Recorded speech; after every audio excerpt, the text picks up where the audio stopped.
On the edge of the Gila Wilderness lives the newly formed Mimbres Press out of Western New Mexico University in Silver City, where its members are striving to create an environment where authors can thrive.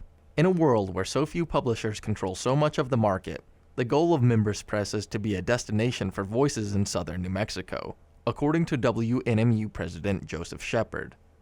I see it as a long-term investment that will benefit this region for generations to come. Our focal point is on the Southwest, is on the rich history of the Mimbres people here, the rich history of the Apaches that called this place their home, of the rich history of the Spaniards who mined this area, of the rich history of the descendants of our Mexican population and our Latino and Latina population who came from the southern regions of this continent.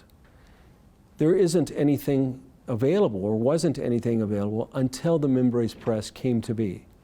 As a university press, Shepard said that they can publish more unconventional works as opposed to privately owned publishers.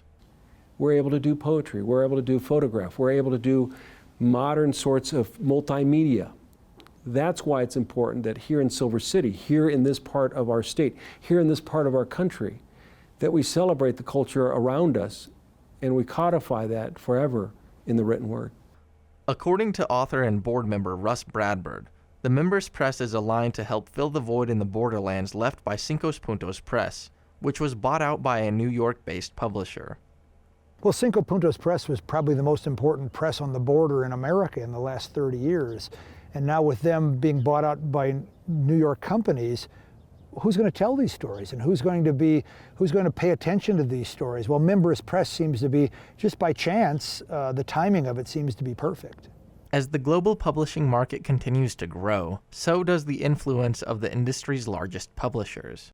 The Wall Street Journal, citing data from NPD BookScan, reports that Penguin Random House accounted for a quarter of all print book sales in the United States, with other major publishers also soaking up much of the sales. Bradburd said that while there are monetary advantages to working with larger publishers, smaller publishers are able to give authors more personalized attention. And despite being unable to compete with large conglomerates, it's important for small publishers to keep telling the stories of their local areas for the sake of preserving their culture and the voices of their authors. In the same way that, California controls the movie industry, New York seems to control the publishing industry, but there's countless stories that need to be told that are coming out of these areas. And so I think there will always be a need. In the same way that local radio and local news are important, well, local publishing is hugely important as well. And I think many of the great writers of the Southwest, from Lee K. Abbott to Bobby Bird to Lee Bird to Denise Chavez, their writing is often tied into the land and the history and the culture. It's not just the people, but also it's also the area and the geography that are also important to be telling these stories.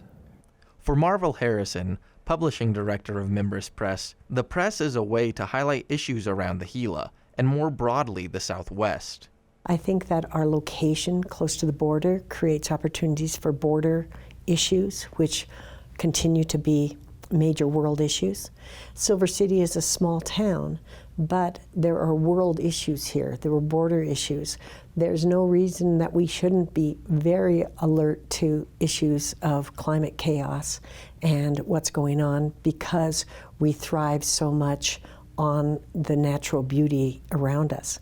So I think there's a lot of ways that we need to be respectful of and honor where we are and the history of what's and who's been here. According to its members, the Mimbres Press is an investment in infrastructure to allow underrepresented voices to be amplified and ultimately preserved. For KRWG Public Media, I'm Johnny Coker.